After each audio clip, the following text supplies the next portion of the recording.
In a quiet little town where everyone knew each other, life seemed to move at its own relaxed pace.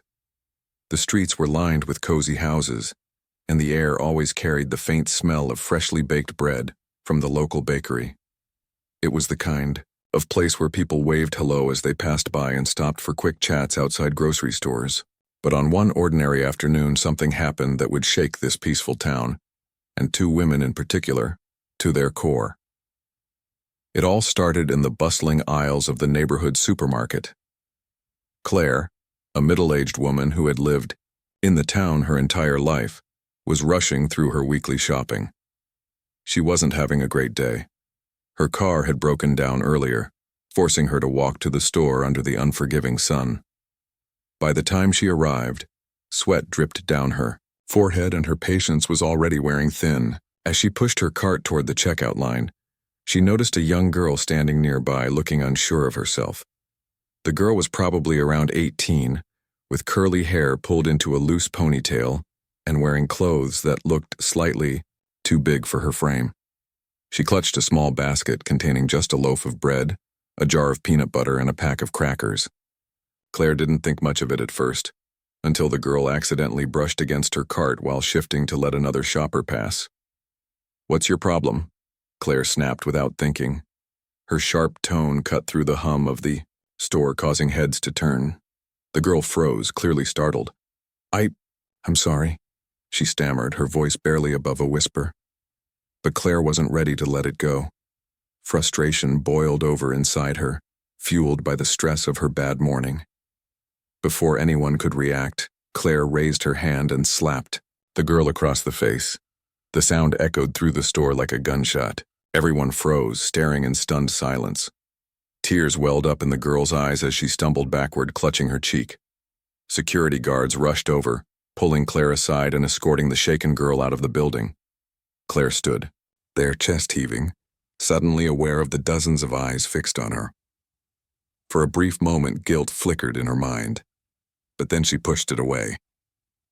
She deserved it, she muttered to herself as she grabbed her groceries and stormed out.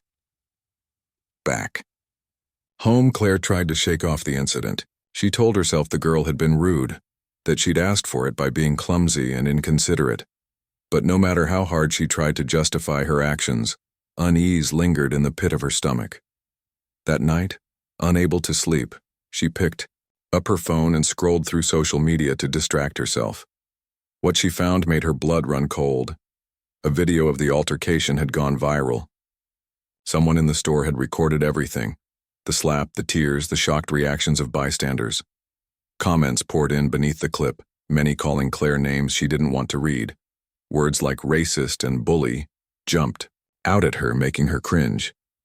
But what really stopped her heart was one specific comment. "That poor girl is the daughter of a very important person." Claire squinted at the screen, reading further.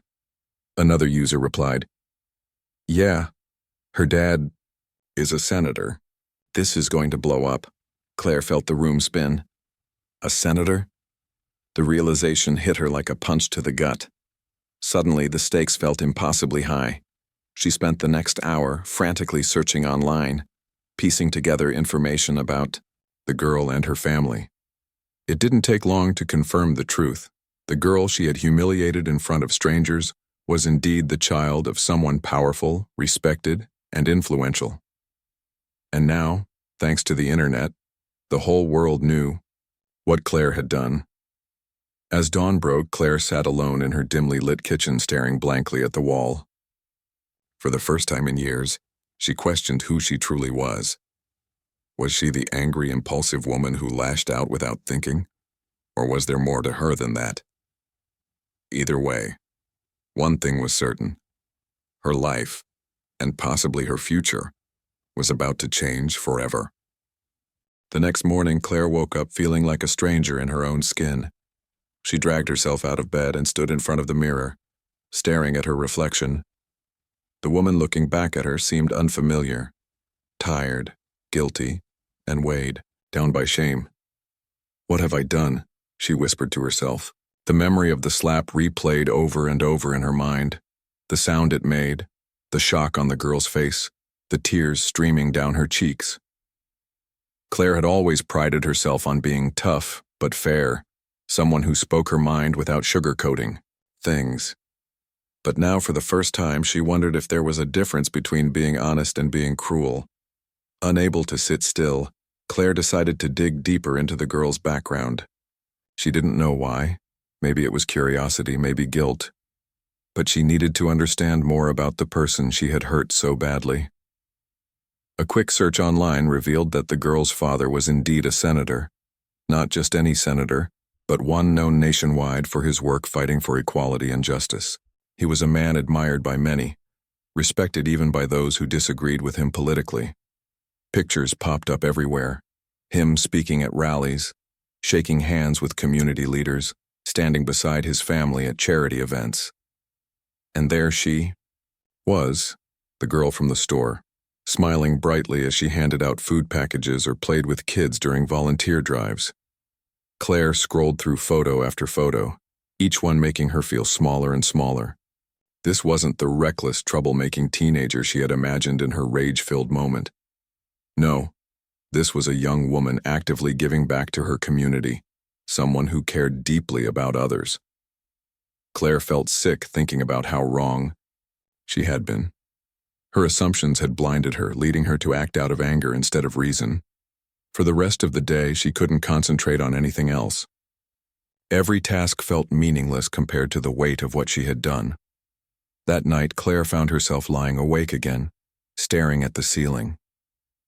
Sleep eluded her as thoughts raced through her mind. What if the senator pressed charges? What if people in town started treating her differently because of this? Worse yet, what if they were right to judge her? She had spent years brushing off criticism, telling herself she didn't care what others thought. But now, faced with the reality of her actions, she realized she did care, more than she wanted to admit. Determined to do something, anything, Claire sat up in bed and grabbed her phone. After some hesitation, she typed an email addressed to the senator's office. Her fingers trembled as she wrote, apologizing for her behavior and asking for a chance to explain herself. She knew it might not make a difference, but she had to try. Sending the email felt like tossing a message in a bottle into the ocean, hopeful yet uncertain. Still, it gave her a small sense of relief, as though she had taken the first step toward fixing the mess she had created. Days passed without a response, and Claire grew anxious. She alternated between obsessively checking her inbox and convincing herself that hearing nothing was better than being rejected outright. Meanwhile, life around her continued as usual. Neighbors waved hello, cashiers greeted her warmly at the store, and colleagues chatted casually at work. To them, she was still the same Claire. But inside, she felt like a completely different person. The weight of her secret gnawed at her constantly, reminding her of the gap between how others saw her and how she saw herself. Finally, on the 5th day, an email appeared in her inbox. It was short and professional, inviting her to meet with the senator's assistant at their office downtown. Claire read it 3 times before letting out a shaky breath. Part of her wanted to ignore it, to pretend none of this had ever happened. But another part, the part that desperately wanted redemption, knew she couldn't run away anymore. So, she replied immediately, confirming the appointment. On the day of the meeting, Claire dressed carefully, choosing clothes that made her look presentable but not overly formal. As she walked into the sleek modern building housing the senator's office, her heart pounded in her chest. The receptionist greeted her politely and asked her to wait. Sitting in the quiet lobby, surrounded by framed photos of the senator at various events, Claire felt exposed and vulnerable. She rehearsed what she would say, trying to prepare herself for whatever came next. When the door opened and a tall, distinguished man stepped out, Claire rose to her feet, her palms sweaty. "Thank you for seeing me," she said, her voice trembling. The man nodded, gesturing for her to follow him into a private room. Inside, he listened intently as Claire poured out her apology, her words spilling out faster than she could control them. She admitted her mistake, explained her regret, and promised to do whatever it took to make amends. When she finished, silence filled the room. The man studied her for a long moment before speaking. "Do you understand why your actions were wrong?" he asked, his tone calm but firm. Claire nodded, tears welling up in her eyes. "Yes," she choked out. "I acted out of anger and ignorance. I let prejudice guide me, and I'm so sorry." The man sighed, leaning back in his chair. "The senator appreciates your apology," he said, "but his daughter, she isn't ready to forgive you. She asked me to tell you that she doesn't want to see you." The words hit Claire like a punch to the gut. She had hoped, perhaps naively, that an apology would fix everything. Instead, she was left facing the painful truth. Forgiveness wasn't guaranteed, and trust couldn't be rebuilt overnight. Leaving the office, Claire felt both defeated and strangely relieved. At least she had tried. Now, all she could do was prove through her actions that she truly meant what she said. As she stepped outside, the fresh air hit her face, and for the first time in days, she allowed herself to breathe. The road ahead wouldn't be easy, but Claire knew one thing for sure. She couldn't go back to the person she used to be. If she wanted to change, she would have to start somewhere, and she decided to begin right then and there. Walking away from the senator's office, Claire felt like she was carrying a heavy backpack filled with bricks. Each step seemed harder than the last, but deep down, she knew this was just the beginning of her journey. She had expected forgiveness, or at least a chance to explain herself face to face, but instead, she'd been met with a firm rejection. The senator's assistant had made it clear his daughter didn't want anything to do with her. It stung, but Claire couldn't blame her. If their roles were reversed, would she have forgiven someone who had treated her so cruelly? Probably not. Still, as painful as the meeting had been, it gave Claire clarity. For years, she had gone through life thinking she had all the answers, judging people based on snap decisions and assumptions. But now, she realized how wrong she had been. That slap in the grocery store wasn't just an isolated incident. It was a reflection of deeper issues within her. Issues she needed to confront head-on if she ever hoped to change. The next morning, Claire woke up with a sense of purpose she hadn't felt in a long time. Instead of wallowing in self-pity or trying to forget what had happened, she decided to take action. Her first step was simple but powerful: education. She started by reading books and articles about racism, prejudice, and inequality. At first, it was uncomfortable. Some of the stories and statistics hit too close to home. But Claire pushed through. She wanted to understand why she had reacted the way she did, and how she could unlearn those harmful instincts. One day, while browsing online, she came across a flyer for a local workshop on racial sensitivity. Without overthinking it, she signed up. The idea of sitting in a room full of strangers and discussing such personal topics terrified her, but she knew it was something she needed to do. On the day of the workshop, Claire arrived early, clutching her notebook nervously. As other participants trickled in, she noticed a mix of people, young and old, men and women, all eager to learn and grow. The facilitator, a kind-eyed woman with a warm smile, welcomed everyone and set the tone for the session. Throughout the day, they talked about privilege, unconscious bias, and the importance of listening to others' experiences. Claire listened, intently, taking notes and asking questions when she didn't understand something. One exercise stood out to her. Each participant was asked to share a moment when they had witnessed or experienced discrimination. When it was Claire's turn, she hesitated. Could she really admit what she had done? Would the others judge her? Taking a deep breath, she spoke softly but honestly. "I slapped a young woman because I let my anger and prejudice get the better of me," she confessed. "It's something I deeply regret, and I'm here because I want to be better." To her surprise, no one shamed her. Instead, several people nodded in understanding, sharing similar struggles of their own. A man sitting across from her said, "We've all made mistakes. What matters is what we do after." His words stayed with her long after the workshop ended. Inspired by the experience, Claire began looking for more ways to get involved in her community. She joined a local volunteer group that organized food drives and cleanup events. At first, she kept to herself, unsure of how others might react if they recognized her. But slowly, she started opening up, introducing herself and offering to help wherever she could. One Saturday morning, while sorting donations at a community center, she spotted the girl from the grocery store. Maya, she remembered her name now, was standing across the room, helping children pick out books from a makeshift library. Claire froze, her heart racing. Should she approach her? Say something? Before she could decide, Maya glanced up and saw her.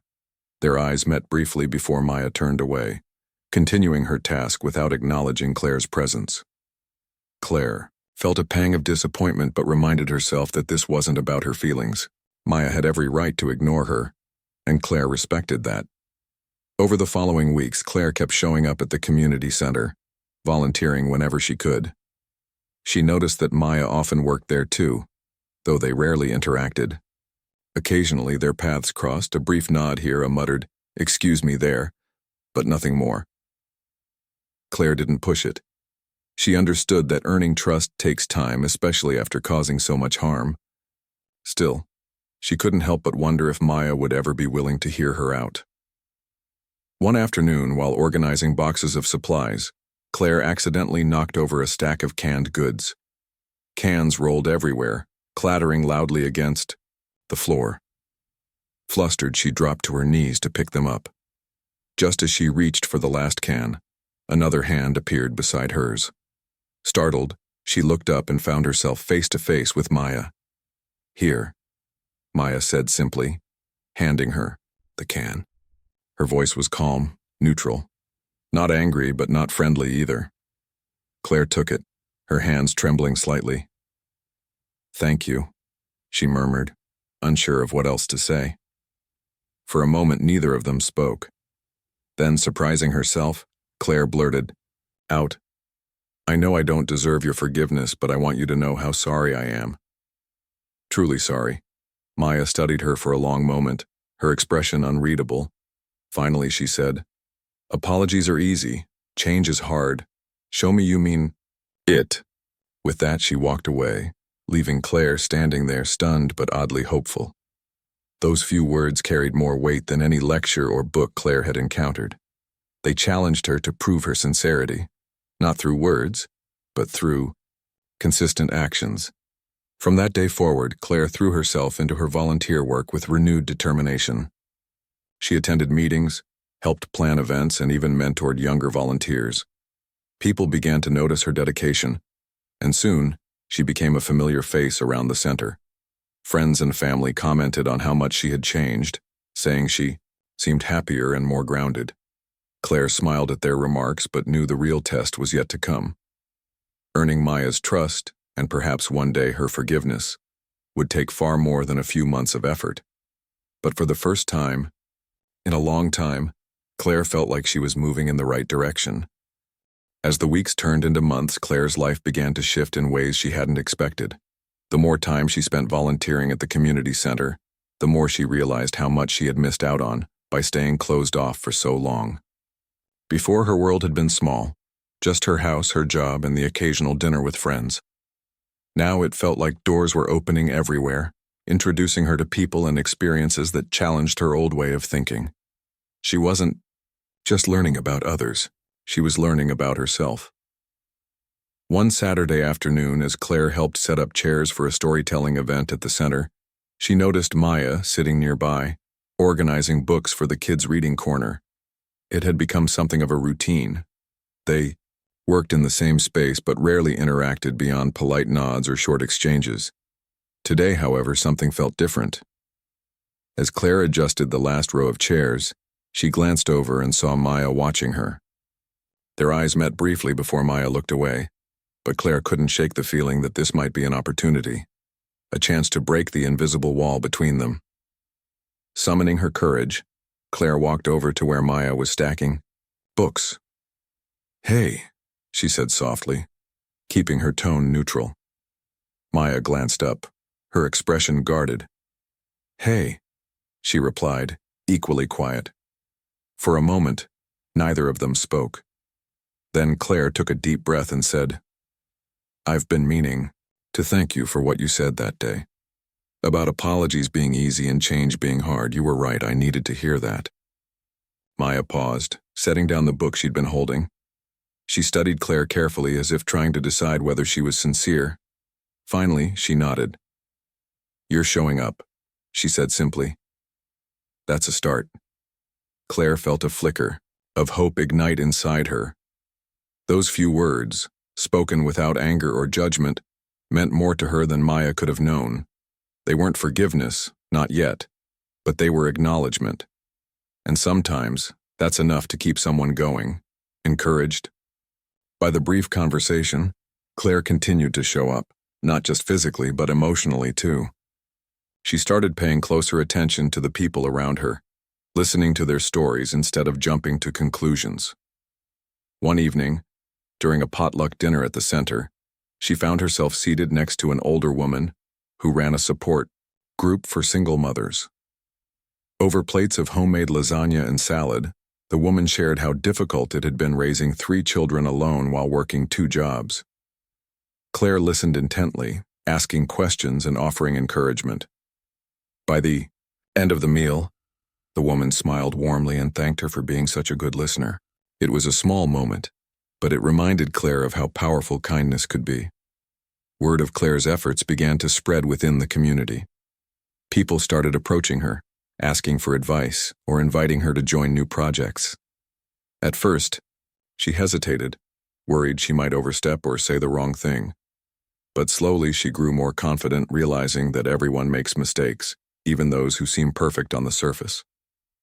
What mattered most was owning those mistakes and using them as stepping stones toward growth. Despite these positive changes, Claire still struggled with moments of doubt. There were days when guilt crept back in, whispering cruel reminders of what she had done. On one particularly tough evening, after a long day of volunteering, she sat alone in her living room, staring at the ceiling. Her mind replayed the slap, the sound, the tears, the shocked faces of bystanders. No matter how much progress she made, that memory lingered, a scar she carried with her every day. Her best friend Lisa called her later that night. Sensing Claire's mood, Lisa asked gently, "How are you holding up?" Claire sighed, debating whether to open up. Eventually, she admitted, "Some days I feel like I'm doing okay, like maybe I can fix things. Other days, I don't know. I feel like no matter what I do, it'll never be enough." Lisa listened quietly before responding. "You can't undo what happened," she said. "But you can control what comes next. Just keep showing up even when it's hard. That's how people will see you've changed." The next morning, Claire woke up with Lisa's words echoing in her mind. She decided to take them to heart. Instead of letting guilt paralyze her, she focused on taking action, one step at a time. That afternoon, she signed up to help organize a charity gala hosted by none other than the senator's office. When she received the invitation in the mail, her stomach flipped. Part of her wanted to decline, fearing it might be too awkward or uncomfortable. But another part, the stronger part, knew she couldn't run away. If she truly wanted to move forward, she had to face her fears head-on. On the night of the gala, Claire dressed carefully, choosing an outfit that was modest yet elegant. As she entered the grand hall filled with chandeliers and soft music, she felt a mix of excitement and anxiety. The room buzzed with conversation as guests mingled, sipping champagne and admiring the decorations. Claire scanned the crowd, spotting familiar faces from the community center, and then across the room she saw Maya. For a moment, their eyes locked. Claire hesitated, unsure whether to approach her, but then Maya gave a slight nod, almost imperceptible, and Claire took it as a sign. Crossing the room, she stopped a few feet away, giving Maya space. "Thank you for letting me come tonight," Claire said softly. Maya looked at her, her expression thoughtful. "It wasn't my decision," she replied, "but I'm glad you're here." The comment caught Claire off guard, but she managed a small smile. "I didn't expect anything else," she admitted. I want you to know I'm trying, really trying." Maya nodded again, this time with a hint of warmth in her gaze. I see that, she said, and that's why I let you stay. As the evening unfolded, Claire found herself drawn into conversations with other attendees, many of whom praised her work at the community center. She accepted their compliments humbly, knowing she still had far to go. Later, as the senator himself took the stage to deliver a speech, Claire listened intently. His words resonated deeply, especially when he talked about accountability and growth. True strength, he said, comes not from avoiding our mistakes, but from confronting them and striving to be better. When the speech ended, applause erupted throughout the room. Claire clapped along, her heart swelling with emotion. For the first time in a long time, she felt like she belonged to a community, to a cause, and perhaps, someday to herself. The gala ended late that night, but Claire didn't feel tired as she walked back to her car.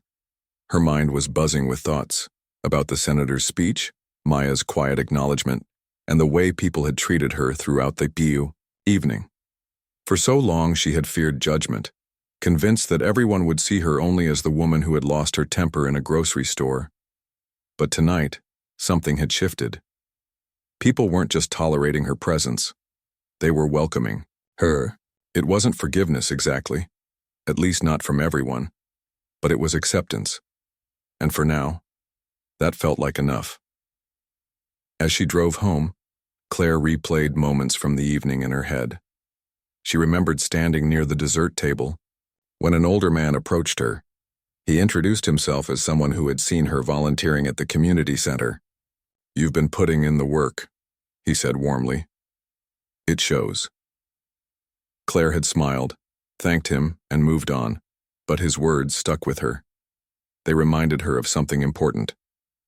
Change doesn't happen overnight, but small efforts add up over time. Each hour spent helping others, each conversation where she listened instead of judged, it all mattered. When she got home, Claire sat on her couch, staring at the wall. The house was quiet except for the faint hum of the refrigerator in the kitchen. Normally, silence like this would make her restless, but tonight, it gave her space to think. She realized how much she had relied on anger in the past, not just toward others, but toward herself. When life got hard or uncomfortable, she lashed out because it was easier than facing her own flaws. Now, though, she was learning to sit with those feelings instead of running from them. It wasn't easy, but it was freeing. The next morning, Claire woke up early feeling unusually energized. She decided to start her day by visiting the local park, a place she hadn't been to in years. The air was crisp and the sun cast long shadows across the grass. Families strolled along the paths, kids laughed as they chased each other, and joggers passed by with earbuds in their ears. Claire walked slowly, taking it all in. She used to rush through places like this, always focused on getting somewhere else. Today, though, she let herself linger, noticing details she had overlooked before. The way sunlight filtered through the trees, the sound of birds chirping, the smell of freshly cut grass. As she rounded a bend in the path, she spotted Maya sitting on a bench, scrolling through her phone. Claire hesitated, unsure whether to approach her. They hadn't spoken much since the gala, and she didn't want to intrude. But then Maya looked up and saw her. For a moment, neither of them moved. Then Maya gestured toward the empty spot beside her. "You can sit if you want," she said, her tone neutral but not unwelcoming. Claire nodded and sat down, leaving a respectful amount of space between them. Neither spoke for a while, the silence broken only by the rustling leaves above. Finally, Claire cleared her throat. "I didn't expect to see you here," she said, keeping her voice light. Maya shrugged.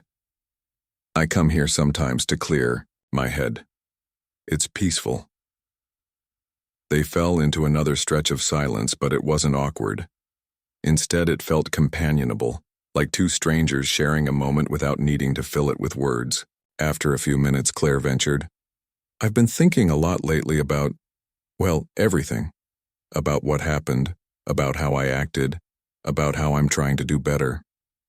Maya glanced at her, her expression thoughtful. Do you ever feel like no matter what you do, it won't be enough? She asked. Claire blinked, surprised by the question. All the time, she admitted. But I keep reminding myself that doing nothing is worse. Even if I mess up along the way, at least I'm trying. Maya nodded slowly, as if considering her response. That's fair, she said after a pause. I guess I appreciate that you're showing up. Not everyone would bother. Her words hung in the air, simple yet profound. Claire felt a lump rise in her throat. Thank you, she managed to say. That means a lot. After that, their conversation drifted to lighter topics: the weather, favorite foods, random things they'd noticed during their walks. By the time they parted ways, Claire felt lighter, as if a tiny piece of the weight she carried had lifted.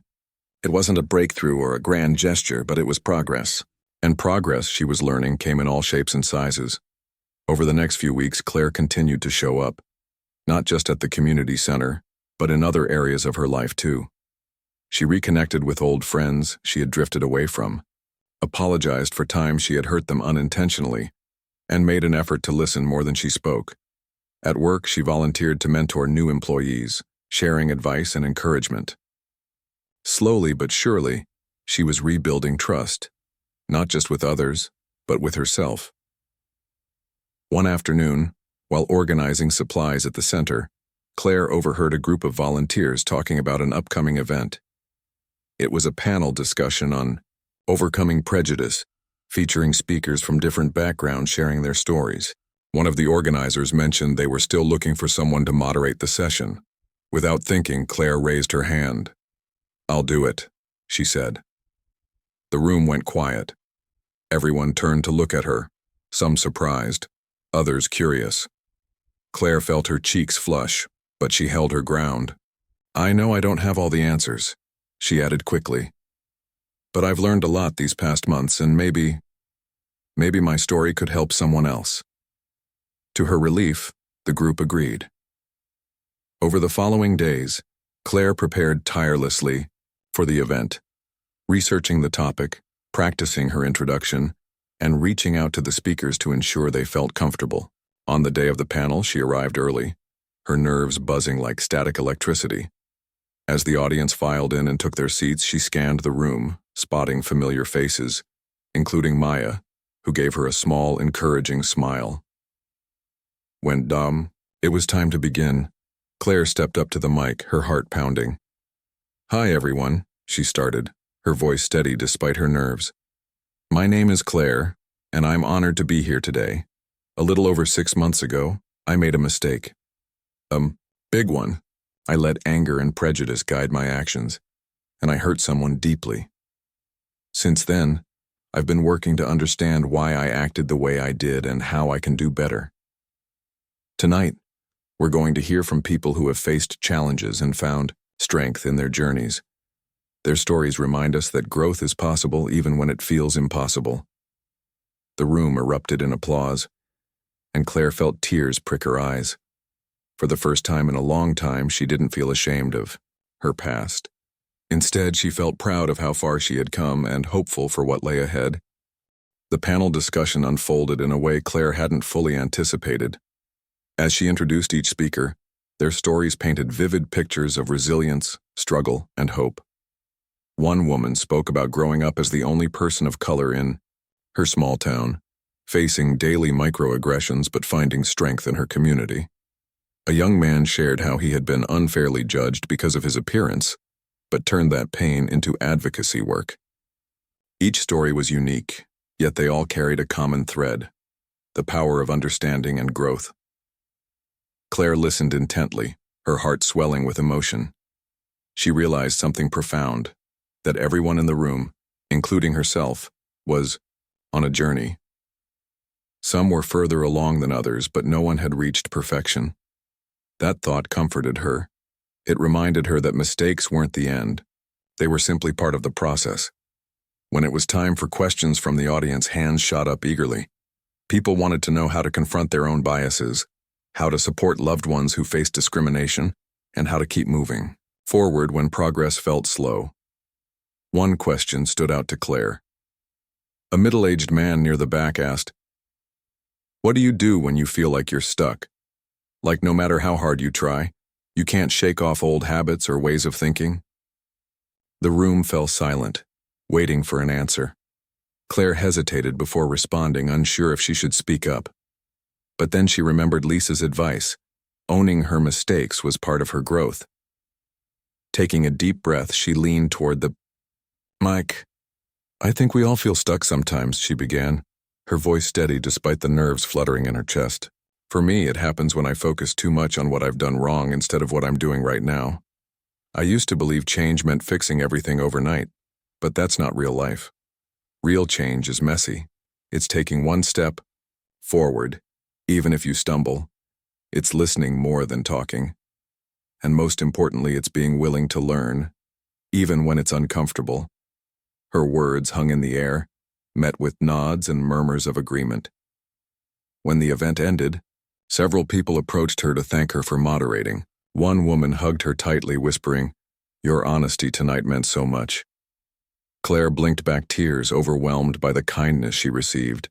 For years she had feared judgment, convinced the world would see her only as the angry woman from the grocery store incident. Now she saw glimpses of something else: compassion, understanding, and maybe even trust. Later that evening, as Claire packed up her things, Maya appeared beside her. "You did good tonight," she said simply, a faint smile playing on her lips. Claire looked at her, surprised but grateful. "Thank you," she replied softly. "That means a lot coming from you." Maya shrugged, though her smile widened slightly. "You earned it," she said before walking away. In the days following the panel, Claire noticed subtle changes in how people interacted with her. At the community center, volunteers greeted her warmly, asking for her input on projects or inviting her to join new initiatives. At work, colleagues sought her advice, trusting her judgment in ways they hadn't before. Even strangers seemed friendlier, striking up conversations at the grocery store or coffee shop. These small moments added up, reinforcing Claire's belief that showing up mattered. Still, there were challenges. Some days, guilt crept back in, whispering reminders of her past actions. On one particularly tough afternoon after a long shift at work, Claire found herself replaying the slap in her mind. The memory was sharp, unrelenting. She sat alone in her car, gripping the steering wheel tightly, fighting back tears. Why couldn't she let it go? Why did it still haunt her? Her phone buzzed, interrupting her thoughts. It was a text from Lisa. "How's it going? Want to grab dinner?" Claire stared at the screen, debating whether to reply. Finally, she typed back, "I could use some company." They met at a cozy diner downtown, sliding into a booth tucked away in the corner.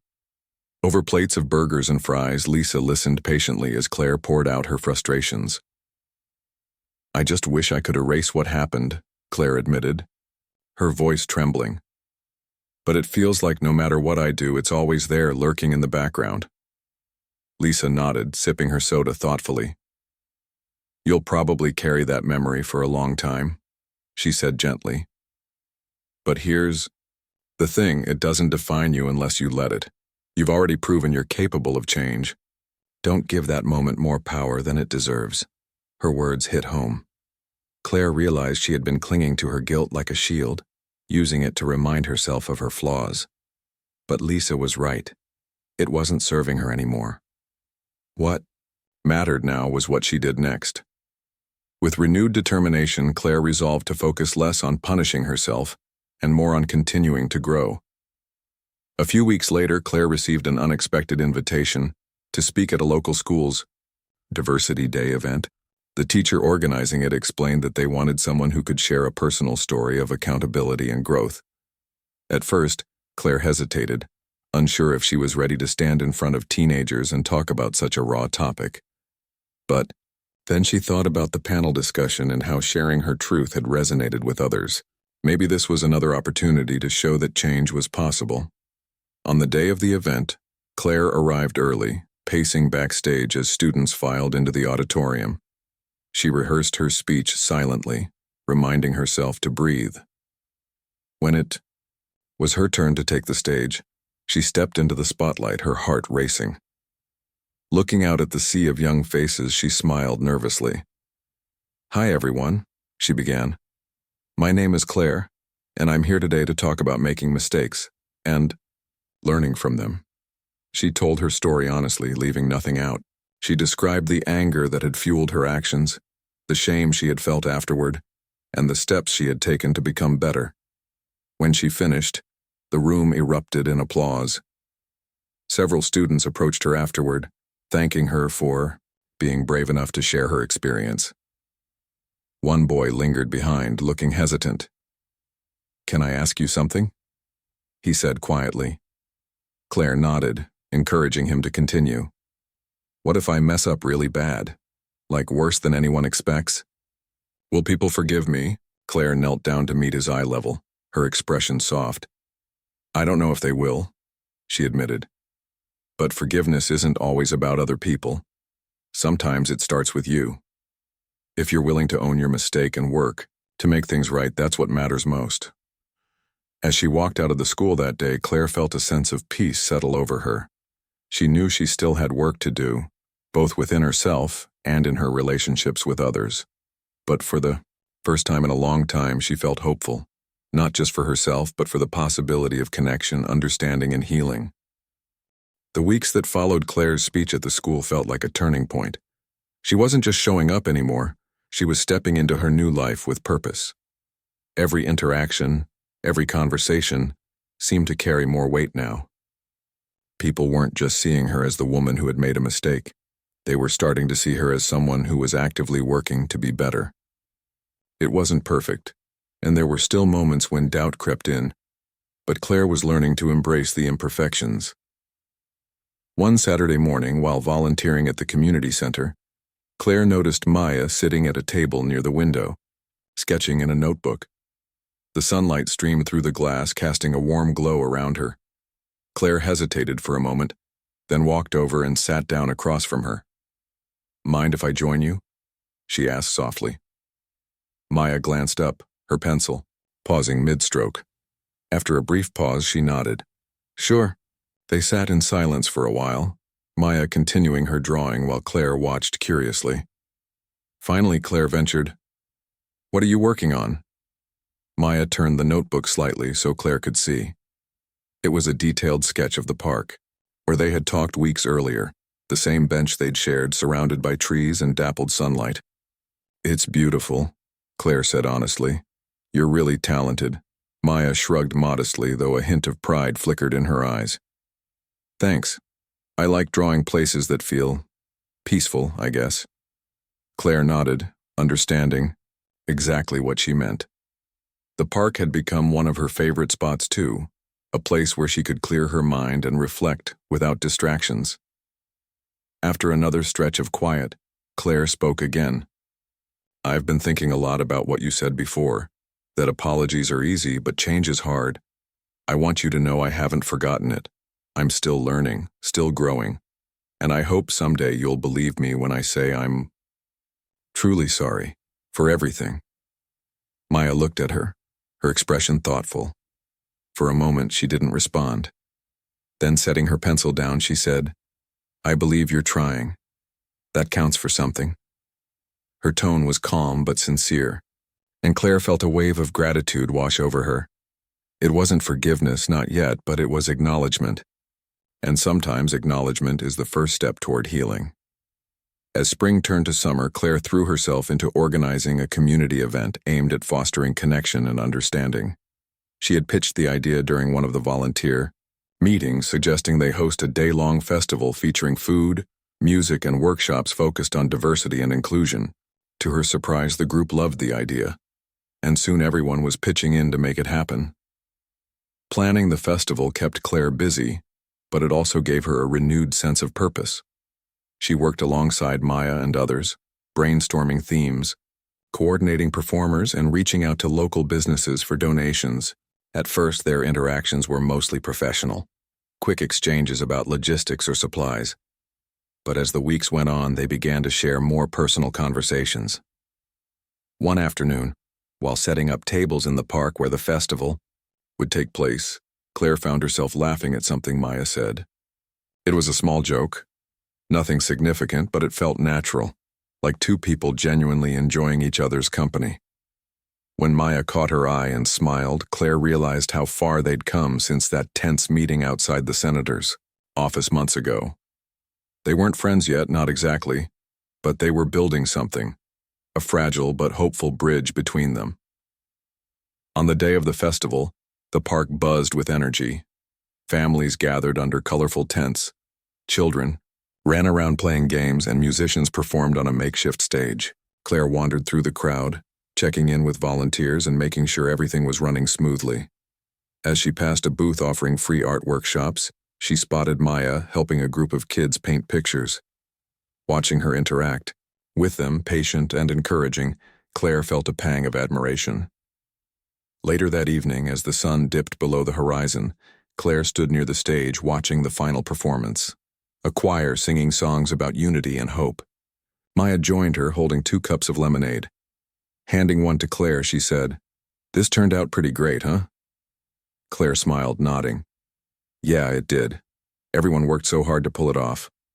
For a moment, neither of them spoke, content to listen to the music and watch the crowd sway together. Then Maya added quietly, "You've done a lot for this community. I see that now." Claire turned to look at her, surprised by the compliment. "Thank you," she said softly. "That means a lot coming from you."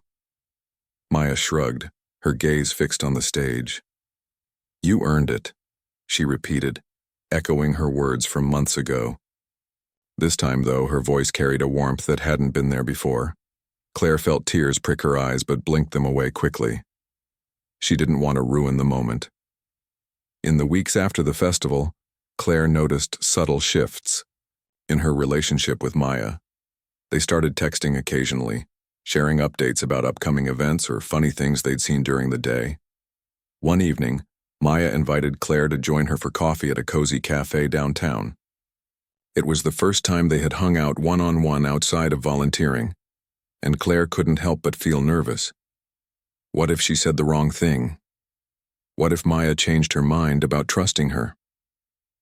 But as they sat across from each other, sipping lattes and chatting about everything from books to childhood memories, Claire realized she didn't need to worry. Their connection was real and growing stronger with each passing day. By the end of the night, they were laughing like old friends, the tension between them melting away. Driving home later, Claire reflected on how much her life had changed over the past year.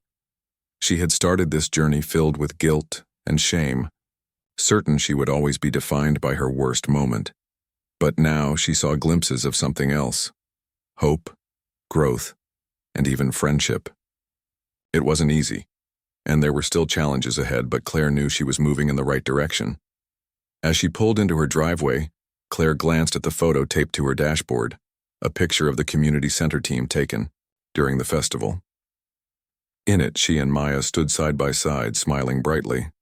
For the first time in a long time, Claire felt proud, not just of what she had accomplished, but of who she was becoming. Months had passed since the festival, and Claire's life felt like it was finally finding a rhythm she could trust. The guilt that once weighed her down still lingered in quiet moments, but it no longer controlled her. Instead, it reminded her of how far she'd come, a constant nudge to keep growing, keep learning, and keep showing up. She had started to see herself not as someone defined by her worst moment, but as someone capable of change. It wasn't an easy identity to embrace, but it was real. One crisp autumn morning, Claire woke up earlier than usual, feeling unusually restless. She decided to take a long walk through the park, the same one where she and Maya had shared their first meaningful conversation months ago. The air smelled of fallen leaves, and the golden sunlight filtered through the trees, painting the ground with soft shadows. As she strolled along the familiar path, she spotted Maya sitting on the bench they had talked about so often. Claire hesitated for a moment, then approached her. "Mind if I sit?" she asked, gesturing to the empty space beside her. Maya smiled, faintly, and nodded. "Go ahead." They sat in comfortable silence for a while, watching joggers pass by and listening to the distant chatter of children playing nearby. Finally, Claire spoke. "I've been thinking a lot lately," she began, her voice thoughtful, "about everything that's happened, about us." Maya glanced at her, curiosity flickering in her eyes. "What about us?" she asked softly. Claire took a deep breath, choosing her words carefully. "When this all started, I thought apologizing would fix things, like saying sorry would erase what I did. But now I realize it's not just about apologies or even forgiveness, it's about connection, trust, building something real even after everything falls apart." Maya didn't respond right away. She looked out at the park, her expression unreadable. Then, after a long pause, she said, "You're right. Apologies don't erase anything, but they can open doors, if you mean them." She turned to face Claire, her gaze steady. "And I think you do." Claire felt a lump rise in her throat. "Thank you for giving me a chance," she managed to say. "For letting me show you I'm trying." Maya nodded slowly, her lips curving into a small smile. "You've earned it," she repeated, her tone lighter this time. "But don't stop now, okay? Keep showing up, for yourself, for others. That's how we heal." Later that week, Claire received a letter in the mail. It was handwritten, the envelope addressed in neat cursive. Her heart skipped a beat as she opened it and unfolded the single sheet of paper inside. The note was short but powerful. "Dear Claire, I want to thank you for sticking around even when it must have been hard.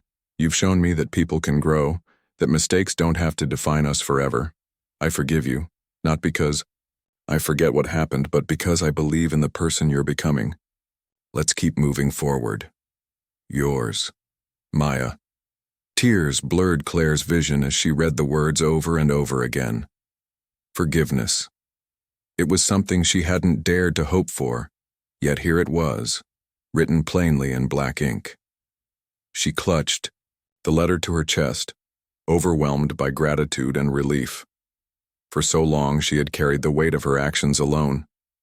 Now she felt a piece of that burden lift, replaced by a sense of possibility.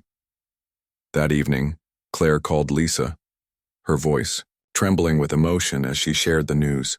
"She forgave me," she said, barely able to believe it herself. Lisa let out a happy sigh. "That's huge, Claire. You've worked so hard for this." Claire nodded, though Lisa couldn't see her. "Yeah, I have. But it's not the end. It's just the beginning. There's still so much more I want to do." True to her word, Claire continued pouring her energy into the community. She became a mentor for young volunteers, sharing her story openly and encouraging them to confront their own biases. At work, she spearheaded initiatives aimed at fostering inclusivity, earning recognition from her colleagues. And at home, she found joy in simple moments, reading books, cooking meals, and reflecting on how much her perspective had shifted. Her friendship with Maya grew stronger too. They spent weekends exploring farmers' markets, attending concerts, and volunteering together at the center. One chilly winter afternoon, as they sipped hot chocolate at a cafe, Maya turned to Claire with a grin. "You know, I never thought I'd say this, but I'm glad you came into my life, even if it started with something bad." Claire laughed, shaking her head. "Me neither. Life works in funny ways, doesn't it?" Maya nodded, her smile warm. "Funny, but maybe beautiful too." Looking back, Claire realized that her journey wasn't just about making amends. It was about rediscovering who she was meant to be. She had started with anger and prejudice, blinded by assumptions and fear. But along the way, she had learned to listen, to empathize, and to grow. Most importantly, she had learned that change isn't about perfection. It's about effort, about showing up, day after day, even when it's hard. As she stood on the porch of her home one evening, watching the sun dip below the horizon, Claire felt a profound sense of peace. The road ahead wouldn't always be smooth, but she knew she was ready to face whatever came next. Because for the first time in a long time, she believed in herself. Not as someone without flaws, but as someone willing to try. And sometimes, that's all it takes to make a difference.